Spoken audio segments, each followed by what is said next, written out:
This podcast is brought to you by the American Enterprise Institute. If you like what you hear, please subscribe, rate, review, and share. Thanks for listening. Here's our show. What in the hell's going on? What the hell is going on? What the hell is going on? I don't know what the hell he's talking about. You don't have to know what the hell is on it. What the hell's the matter with these guys? We don't know what's going on. What the hell's going on? Who in God's name knows what it's all about?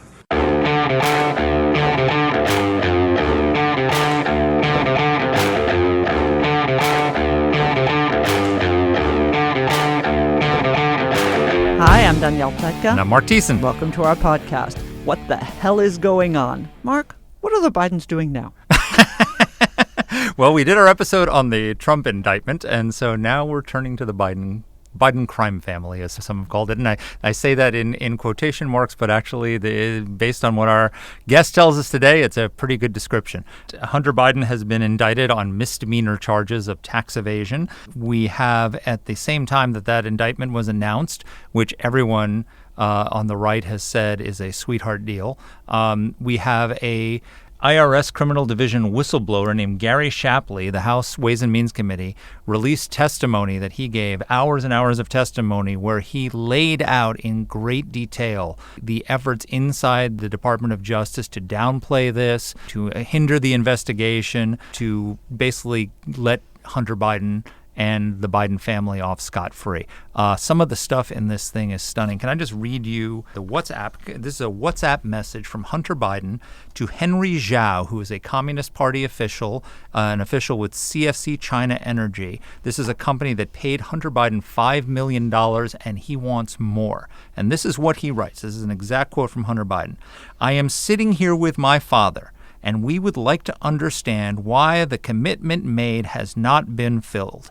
Tell the director that I would like to resolve this now before it gets out of hand, and now means tonight. And Z, if I get a call or text from anyone involved in this other than you, Zhang, or the chairman, I will make certain that between the man sitting next to me and every person he knows and my ability to forever hold a grudge, that you will regret not following my direction. I am sitting here for your call with my father." That's not just a quote from the whistleblower. We have an actual photograph of the WhatsApp message from Hunter Biden. And what's the date on that? And the date is July 30th, 2017. So, wait a minute.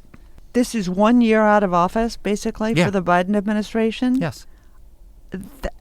Now, I've said this already during this podcast, but I'm speechless about the brazen criminality of this. It's unbelievable. Yeah. I mean, and again, none of this is because Joe Biden is a Democrat. I think our listeners know how hard we landed on Donald Trump for his abuse of classified or national security information, for his efforts to interfere with the elections in Georgia, for his efforts to suborn his own lawyers and the Vice President of the United States to run the elections for him. We could go on, and we have. We've done multiple episodes, which I think are really good. And Donald Trump is really, really, really, really, really, really mad at Mark for that and for his writings. And yay, because truth to power. But damn, the disgusting grift of this is just unbelievable, and you can't read about it anywhere. So you can read about it in the New York Post. So let me just give you some of the details made public by the Ways and Means Committee. This is from a career criminal investigator for the IRS talking about the efforts to undermine the investigation. The investigation was opened in November 2018. The first son, Hunter Biden, was given the codename Sportsman by investigators. Delaware U.S. Attorney David Weiss sought to bring federal charges against Hunter Biden in the District of California and Washington last year and was denied both times by Biden-appointed U.S. Attorneys Martin Estrada and Matthew Graves, respectively. According to a second whistleblower who has remained anonymous, the investigation covered the years 2014 through 2019, during which Hunter and his associates received approximately $17.3 million from Ukraine, Romania, and China, the first son alone scooping up personal fortune of $8.3 million. Investigators pressed for felony charges against Hunter for ducking $2.2 million in tax payments rather than misdemeanors that were announced Tuesday in a probation-only plea deal. And U.S. Attorney Leslie Wolf discouraged investigators from pursuing lines questioning related to Joe Biden, saying at one point that there was no specific criminality, according to Shapley, the IRS investigator. In fact, there was a point where they wanted to get a warrant to search a storage shed that Hunter Biden had, and she actually called Biden's lawyers, according to Shapley, and tipped them off about the shed so that which allowed them to go and get whatever was in there and move it somewhere else. I mean, this is just, as you said this during our discussion with our guest Peter Schweitzer, if Donald Trump had done any of this, my God. All right, but you know what else? What if you or I had done this? Yeah. And then not paid taxes on that money? Worst yet. I mean, we'd get a probation-only slap on the wrist and a fine. and then become drug addicts. Yeah. And then bought a gun. I mean, honestly, I get this. There are all sorts of nice families that have worse than black sheep. They have murderers, they have crooks, they have rapists, they have kidnappers, they have drug addicts, they have people who they love, of whom they are ashamed. And we get that. But that's not the case here, okay? Hunter Biden is not the black sheep of his family. When Joe Biden had one of his very, very few official, very fancy state dinners, in this case for Narendra Modi, the Prime Minister of India, who was a guest of honor? I mean, Hunter Biden and his wife, not his baby mama, but his wife. I mean... Or his sister-in-law with whom he had an affair. Right, she wasn't there either. And that's another bit of gross. But, okay, I get it. I know Joe Biden loves his son, but aren't you worried about this? Aren't you ashamed of this? Aren't you worried that your own complicity in this is going to be investigated? Well, what if he's wrapped up in it? I mean, this is the thing. It's like, he's defending his son. I get that. Look, I understand it. By the way, on a tangential note, while this was all going on, Hunter was in Arkansas trying to reduce his child support payments to a woman with whom he had an affair and had an out-of-wedlock child, and succeeded in forcing them to not allow her to use the Biden name for the child. The child can't be called Biden. Like, they basically disowned this person. So and Joe Biden, he doesn't even mention this child when he talks about his grandchildren. He has a granddaughter in Arkansas that he disowns, basically. I mean, all this stuff about how these are good people and troubled family with a troubled guy. I'm sorry, if you don't refuse to acknowledge your grandchild, no matter how she was born, you're not a good person. You're an awful person. And a crooked person. But there you go. So why, if this was the Trump family instead of the Biden family, everybody would be tearing every document limb from limb, trying to find out any connection whatsoever directly that implicates Donald Trump. And it's like, here you have the message. We have the message. Now and maybe he was lying. Right? Maybe Hunter really wasn't sitting next to Joe Biden. Maybe that, but he says he was. This is as close to a smoking gun as you have. They should be calling Hunter in and say, "Was your father sitting next to you when this was happening?" Don't you want to know what kind of pressure they brought to bear on these districts' attorney and prosecutors that they did not pursue these cases? Yeah. We're becoming a banana republic where no, I don't have to worry about Joe Blow in Pennsylvania because he's my sister's cousin's wife's hairdresser, and therefore he's not going to implicate me. That's what we've become. We have the government, the federal government, using its political appointees to squash investigations and to squash punishment and to squash prosecutions or the of opposite, individuals. depending on how they feel about the individual. Exactly. This is in contrast. We just had an episode with John Yoo about the Trump prosecution, right? And there doesn't seem to be any squashing going on. No. When it comes to that, so there's the double standard. People need to know. Why is this important? Because we should want to know if Joe Biden was on the take through his son, if he was getting any money of Chinese intelligence. And that's the thing. This guy Henry Zhao is connected to Chinese intelligence, and so that's a national security. There's a national security question here. There's a corruption question. This is not just Billy Carter. the ne'er-do-well presidential relative trying to make money off of his brother's name. In this case, Hunter Biden making money off of his father's name. There's an entire family was involved in this grift. Biden's brothers, his grandchildren got money from this. There's like a dozen Biden family members that House Republicans have traced through a sea of LLCs, how this money has trickled down into the pockets of, more than a dozen Biden family members. I mean, this is just gross. And it's gross and it's criminal. And it's very complicated. And so people's eyes glaze over because it's so complicated. So what we've done is we found somebody who, as we always do on this program, we find the best explainers who can explain this, who can dumb it down for even Danny and I can understand it. Especially Mark. And so we've got the perfect person to do it today. So Peter Schweitzer is the president of the Government Accountability Institute. He's the former William J. Casey Fellow at the Hoover Institution at Stanford University. He's a #1 New York Times best-selling author. His books, and boy, he's an equal opportunity investigator. He's written a book called Red-Handed, which was about how American elites got rich helping China. He's written a book about the Clintons' money-making schemes. He's written a book called Extortion, How Politicians Extract Your Money, Your Votes, and Line Their Own Pockets. He's not popular on Capitol Hill at all, not among Republicans. Goes after Republicans and Democrats alike. And not among Democrats. He's a real catch. And that also we have a great historian. He wrote a biography of the Bush family, and he wrote one of the best books on the Cold War, Reagan's War, which you and I have both read, and many of our friends have as well. So here's our interview. Peter, welcome to the podcast. Great to be with you. Thanks for having me. Well, you're one of my oldest friends, so podcasting hasn't been complete until we got you on the show. So we appreciate you joining us.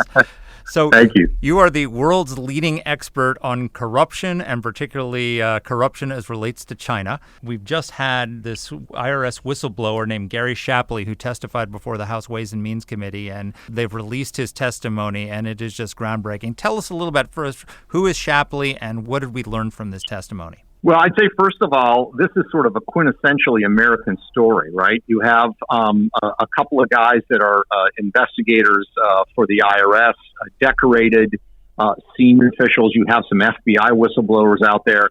They all could have comfortably gone into the night, faced retirement, had a nice life. They saw what they saw was going on in terms of cover-up and trying to limit the investigation into this corruption.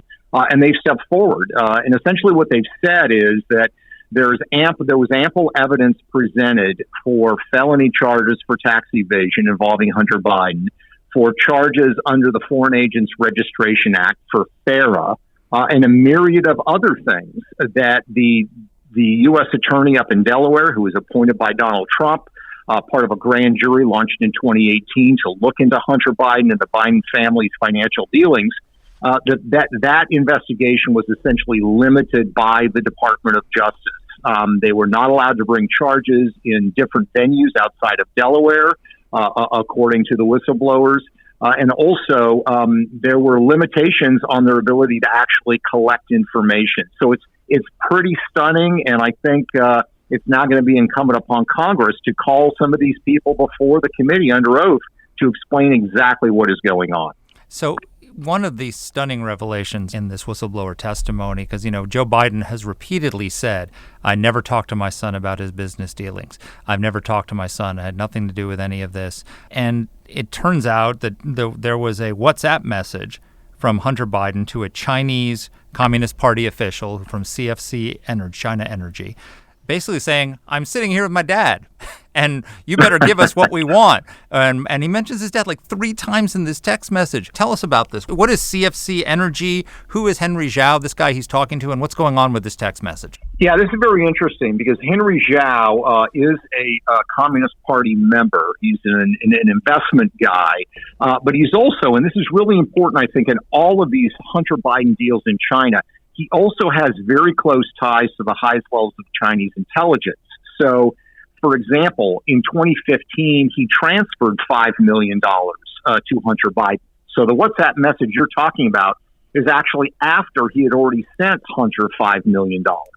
And he pulled that out of an account, we know this based on the laptop, from a business that Zhao runs with the daughter of the former Minister of State Security, who runs the entire spy apparatus of China. And that kind of overlays everything here. So I always caution people, this is not just a corruption story. There's a very real concern we need to have about national security, possible espionage, possible, spy recruiting attempts, all of those things. But in the context of this latest revelation, you have Hunter Biden saying, my dad's right here. You promised more money based on the emails. Apparently, there was a promise of some $15 million. $5 million we know was delivered. And Hunter seems to be coming back for more. And in the initial genesis of this conversation, it was made clear by Zhao that he was doing business with the Biden family, not with Hunter's company, not with Hunter himself, but with the broader Biden family. And this kind of fits the narrative. And I think the big thing that we need to be concentrating on in Congress and in terms of reporters is the question of laws being broken, the origins of this money. But the fundamental question that nobody in Biden world has been able to explain is, what was this money for? Oh, that was just what I was about to ask you. But what was Zhao ostensibly getting for this $15 million? What's the cover story? Yeah, the cover story was this was supposed to be an investment for a company called Burnham Asset Management, which Hunter was running with his friends. But when you look through the emails, it's pretty clear this $5 million does not go to Burnham. It appears to go to Hunter Biden himself. And what we have seen in some of the revelations from the Congressional Committee, the Oversight Committee, is money flows in. There was $1 million they disclosed that went in that was quickly dispersed among members of the family. Hunter, his Uncle James, some of his other family members. It was divvied up. Hunter Biden's explanation for that was that this was good faith seed money for a business deal, whatever that means. But good faith, seed money, whatever that is not money that you dole out to your family. You would keep that in a business account of some sort for a business venture. And that's what you find with all of this stuff. Money gets sent.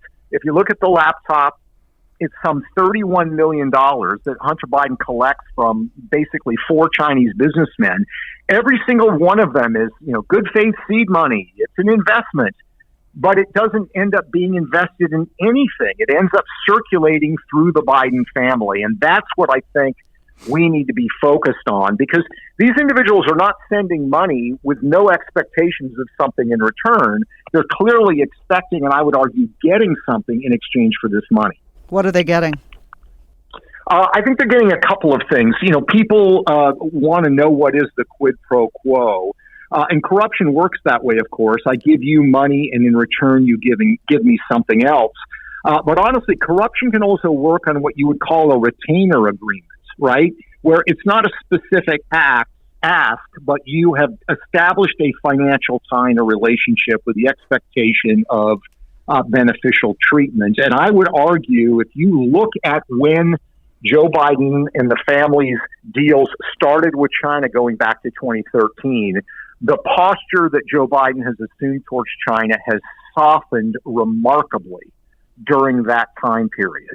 And what China really is looking for in these kinds of commercial ties they establish with leaders and their families around the world, they're not expecting them to be robots that, echo the line of the CCP.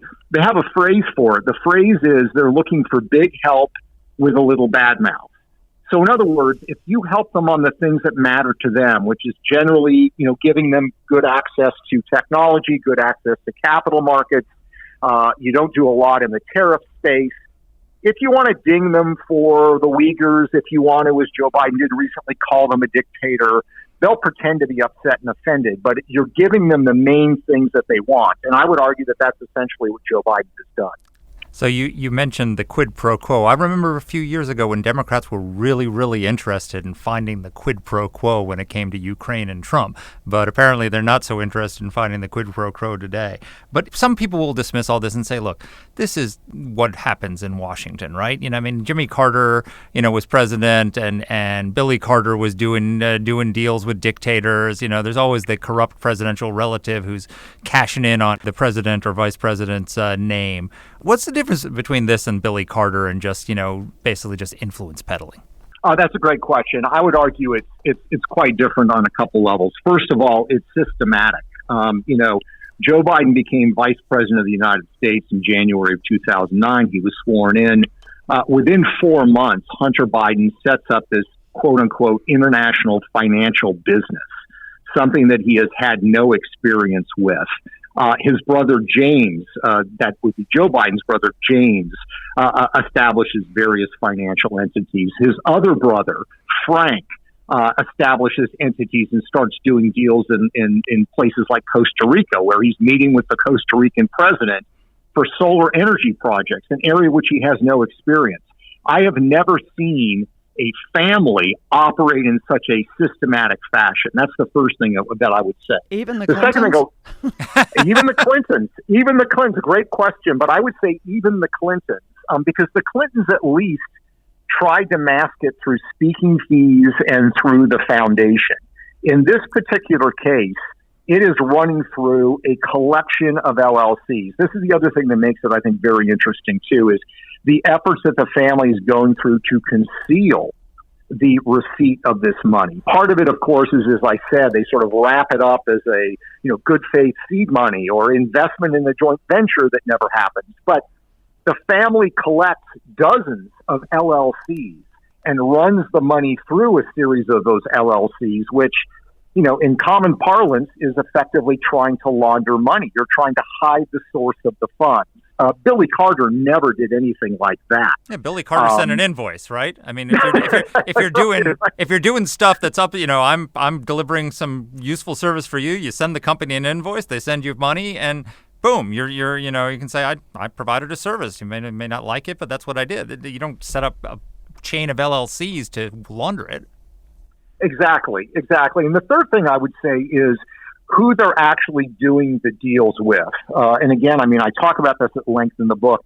You look at the 3 people in China that steer basically $31 million to the Biden family. Each and every one of them has links to the highest levels of Chinese intelligence. This would be the equivalent, Mark, during the Cold War of Ronald Reagan's family or Jimmy Carter's family taking $31 million from Russian businessmen who are tied to the KGB. There would be, eruptions on Pennsylvania Avenue if that happened. That's what's going on here. So, you have that financial investment firm set up by the Chinese government. Hunter Biden's given a $20 million ownership stake. It's called BHR. Who made that deal happen? Well, we know based on the laptops, it came from a guy named Che Feng. Che Feng, at the same time he is setting up Hunter Biden, is business partners with Ma Jian, who is the Vice Minister for State Security in China. His responsibility is the recruitment of foreign nationals to spy on behalf of China. Or you look at the CEFC energy deal, the chairman of that firm, Chairman Yi, as Hunter calls him, he funneled some $6 million to Hunter Biden.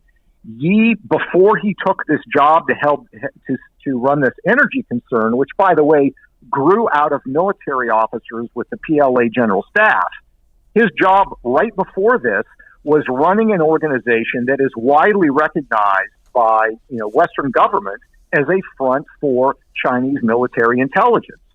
So these are not random. These are not Chinese businessmen running potato chip factories. These are guys that are wedded to the Chinese intelligence espionage complex. And the Bidens are taking money from them. And the notion or even the suggestion that this is just some kind of innocent thing, to me, just strikes me as laughable. And so I think that makes it very different from some of the other things we've seen. Peter, can you help us understand? We talk a lot about Hunter and the laptop and about Joe Biden's brothers. What do we actually know about Joe Biden's involvement in this? Do we know anything beyond the dad and, dad sitting with me here and the big guy stuff?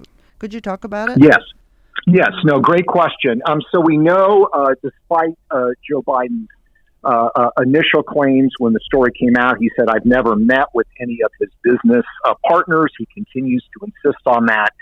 We know that's categorically not true. We know, for example, I talk about this in Red-Handed, that in 2011, when Joe Biden was vice president of the United States, there was a group of Chinese businessmen, CCP members, who went to the White House and met privately with Joe Biden. And again, they tried to mask and conceal this. So, for example, we know that, according to the White House visitors log, that this delegation did, in fact, go into the White House. But the official schedule did not talk about any kind of meeting with Joe Biden, the vice president. If you look at the laptop, there are emails where they're discussing trying to set up a meeting. And then if you look at Chinese social media accounts of people that are part of that delegation, you find out that, lo and behold, they did, in fact, meet with the vice president of the United States. And these were people that Hunter Biden either wanted to do business with and or ended up doing business with. We know that Joe Biden met with Burisma officials. That's confirmed in the laptop. You have, of course, lurking this FBI document allegations that Joe Biden talked to Burisma executives about a $5 million payment. I don't know a lot about that. But the point is, unequivocally, the evidence is clear that while he was vice president of the United States, Joe Biden was meeting with Hunter Biden's business partners and or prospective business partners. And that was part of the deal and has always been part of the deal. We also know that in a lot of the correspondence that he has with foreign officials in China and in Ukraine, he repeatedly emphasizes in those emails, these deals are important to me and my family.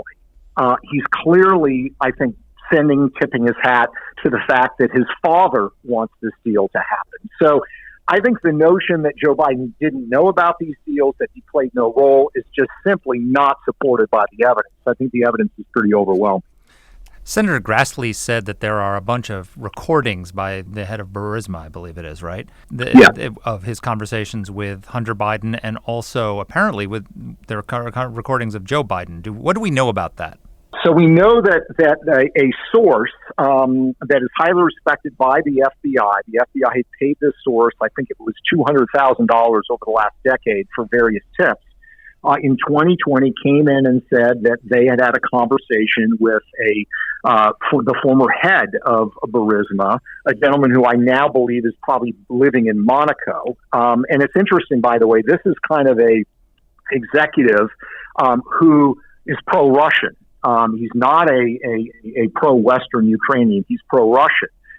And in this document, this FBI source says that the head of the company, Burisma, told him that he had conversations with Hunter and with Joe Biden, two of them with Joe Biden, in which they asked for and received $10 million, $5 million for Joe, $5 million for Hunter, for the purposes of being helpful to Burisma. Now, there are a couple things that are interesting about this. Number one, we know from the laptop that Joe Biden, as vice president of the United States during this time, was carrying around a phone that was paid by Hunter Biden's business. And it was an AT&T phone. We have the phone number. I have reason to believe the House Oversight Committee is going to subpoena those phone records. But he was carrying around this phone, and it served as a back-channel means of communication for Joe Biden to talk to people without it being a personal private phone and without it certainly being a government phone. That's the first thing. The second thing we know is that Joe Biden, when he allegedly had this conversation with the head of Burisma, was in a position to do lots of favors for Burisma. One of those, of course, centers around this issue of firing this prosecutor or forcing the firing of this prosecutor that was investigating Burisma at the time. But let's also remember that Joe Biden was the point person on U.S. policy towards Ukraine. He was appointed to that position by President Obama. And in that position, he had some $500 million in USAID money that was going to go towards infrastructure projects for Ukrainian energy production. Burisma was a beneficiary of some of those funds. So all of this, I think, is quite interesting, deserves further investigation. And if the early indications from Grassley are correct, that the FBI did not do anything with this information, they didn't talk to anybody, they didn't try to pursue it, is absolutely mind-boggling if that's the case. I'm sorry, I'm just listening to all of this in shock, Peter. And Donald Trump has done plenty to get himself in trouble, and as Mark and I have said, deservedly so. But if Donald Trump had done any of this, can you imagine the coverage? How do you rate, as you look at how the New York Times and the Washington Post and the Wall Street Journal are covering these issues? I only think back to that no, the laptop must be Russian disinformation letter that was sent by a group of absolutely top-level former intelligence officials. How is the established mainstream media covering these issues? Generally, it's been non-existent. There are a couple of exceptions. Catherine Herridge at CBS News is doing great work on this.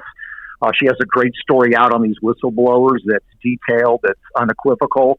But if you are somebody who relies on network television, MSNBC or CNN, and you read the Washington Post and New York Times, if you were to wake up and hear about this story based on what the whistleblowers are saying, what the primary source evidence shows, you'd be absolutely shocked because you've heard about none of this. When I first exposed the deals in China back in 2018, I had lunch in New York with a New York Times reporter who covers China, who does very, very good work. He said, this is really interesting. And he said, if Joe Biden runs for president, we are absolutely going to cover this. They never did.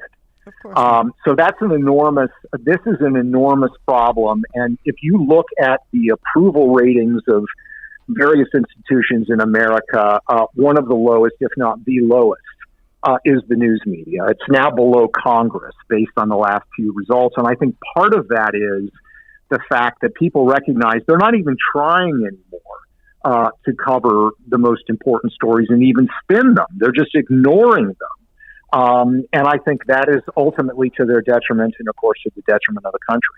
So that's the media. Talk a little bit about the FBI cover-up of this, because there's, these whistleblower revelations are not just the revelations about what we know about Hunter, but about the efforts to suppress this investigation within the Department of Justice. And there was one scene where an assistant U.S. attorney warned the Biden campaign that they might search a storage shed. They wanted to bring felony charges, but they were pushed down to misdemeanors. I mean, talk about what we've learned about what's happening within the Justice Department from these whistleblowers.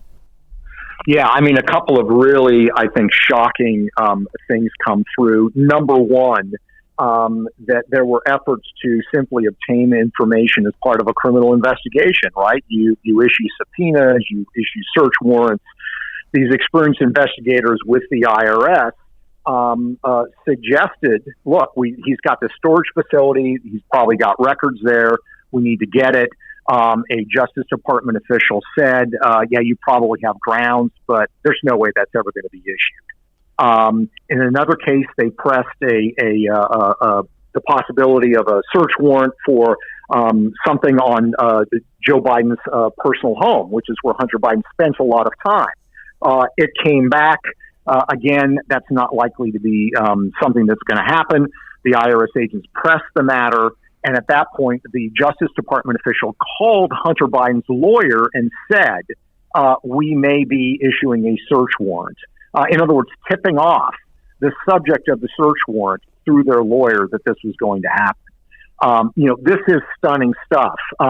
According to the whistleblowers, the U.S. attorney out of Delaware wanted to charge Hunter Biden with FARA violations, the Foreign Agents Registration Act. And in my mind, if you look at the people that have been prosecuted with that, Republicans and Democrats, and by the way, I'm supportive of that, Hunter Biden clearly was engaged in the same behavior. In fact, on the laptop at one point, Hunter Biden's trying to set up a meeting for foreign nationals with government officials, and one of his partners says, we probably ought to register under FARA for this, right? And of course, they never did, and it was ignored. Well, the U.S. attorney in Delaware, looking into this, wanted to charge Hunter Biden in Washington, D.C. on this, and he was rebuked. And they said, no, we're not going to do that. So it's a series of things that clearly seem to be designed to protect Hunter Biden. And I think what it is incumbent upon Congress to do is Merrick Garland of the Department of Justice officials that are named and described in detail in these whistleblower complaints need to come before Congress under oath and answer these questions. And let's remember, Congress has the power of the purse. And I think they need to be clear that until they come clean to this, DOJ is not going to get a penny out of the House of Representatives in the next budget until they come clean. I think it's that important and that necessary. And it's just a question of whether the Republicans have the guts to do that on Capitol Hill. Well, I'm not sure that all Republicans have the guts, but what I worry about with this is a little bit like Whitewater, not in the sense that there's an analogy with the crime, but that there's a certain complexity to this that eludes people. Right? That, Hunter laptop, oh yeah, he didn't pay his taxes, oh yeah, I guess there are a couple disgruntled foreign people, names, sort of foreigners trying to eyes glaze right, over, right? Exactly, and that is truly what I worry about. That there is not an ease of understanding. He did not pick up the phone and call, the head of the Communist Party in China and say, "Give me $5 million or I'll do this," in the style of certain people who we've become accustomed to. I mean, do you think that justice gets seen in this matter at any point? It depends what you mean by justice. In terms of criminal charges, I don't know. I'm not a lawyer. It certainly seems that there are charges that can be brought. And let's remember, this plea agreement that Hunter Biden struck with the Delaware prosecutor is going to be reviewed by a judge at sentencing.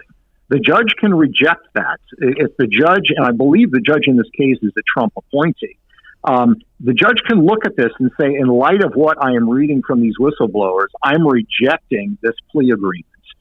That is certainly a possibility. But, for me, it's more important that the information come out.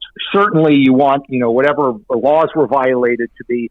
For me, it is important for the American people, for our government and our media to know and understand precisely what happened here. And on those grounds, I think you're right. This is a very complicated story. On those grounds, I am cautiously optimistic. There was a recent Harris-Harvard poll that asked the American people, do you believe that Joe Biden might have engaged in criminal conduct involving his family's businesses? 57% of people said yes, including a majority of independents. That is a sea change from where we were just a couple of years ago. So I think it's headed in the right direction. Let me ask you, summarize this, because, as Danny says, I think you're right. People's eyes glaze over. There's so many foreign names. There's strange companies. There are ties. It's like, trying to follow an organization chart of the United Nations to understand all these flows. And they necessarily make it complex because it's made to make it hard to follow. If you're sitting down at home with your mom and you're writing a book on this and you're reporting on it, and she says, I can't follow all this. Just explain to me the thrust of what this story is. How would you answer that question? The thrust of the story is that foreign connected businessmen linked to foreign intelligence services were sending tens of millions of dollars to the Biden family, and there was no business or service performed for those funds. What exactly is going on here? That's what I would do. I would. Oh, and wait, let me add a little asterisk to that. And they didn't apparently pay taxes on it. It's one thing to be bribed and another thing not to give the IRS its chunk of change. Right. It's what's the old saying? That's how they got Al Capone, right? They got him on failing to pay taxes. Exactly. Yeah. I mean, for me, it is a big question that should be asked at every White House press conference every time Joe Biden appears, which is, your family received this money. It's clear. I mean, you might dispute it, but the facts are clear. What did they get that money for? What did they get that money for? And have him answer that question. And I think the bottom line is there is no honest answer to that question, and that's the problem, and that's the concern. And I think we need to, as we raise this issue, get out of the framework of the quid pro quo, of the corruption. As I said, it's not always a quid pro quo. Sometimes it's a retainer. Sometimes it's a gift. I'll put that in quotation marks, with the expectation of favorable treatment, all of which is highly damaging and dangerous. What you need to do is write You should write a book about this. No. You should write for the Wall Street Journal or for somebody. You need to write the Idiot's Guide to the the Chinese purchase of the Biden family. Well, I appreciate that. That's great advice. Hey, you can always come to me. Yeah, Peter doesn't produce enough material for us. It's like this is like his 8th book on corruption. He went after the Clintons. He went after a lot of Republicans, and he's got the goods on the Bidens too. Hey, Peter, thank you so much. I know we got you on short notice on a very busy day. We're really grateful for your time. Thanks tons. You were great. It was a lot of fun. Thanks for having me, guys. Take care. I feel dirty. You should shower more. I feel gross. I mean, just like, I feel like we just waded into a knee-high in muck of corruption, and I don't feel like, except for people like Peter, who are just relentlessly investigating this and writing books about it, and a few newspapers here and there, and a few intrepid journalists, I don't feel like anybody's determined to get to the bottom of this.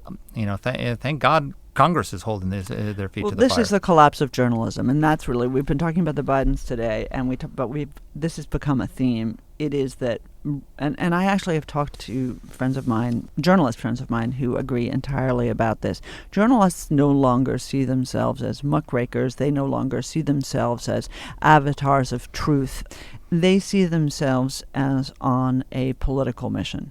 Their mission is to ensure the supremacy of one particular ideology, of one particular political party.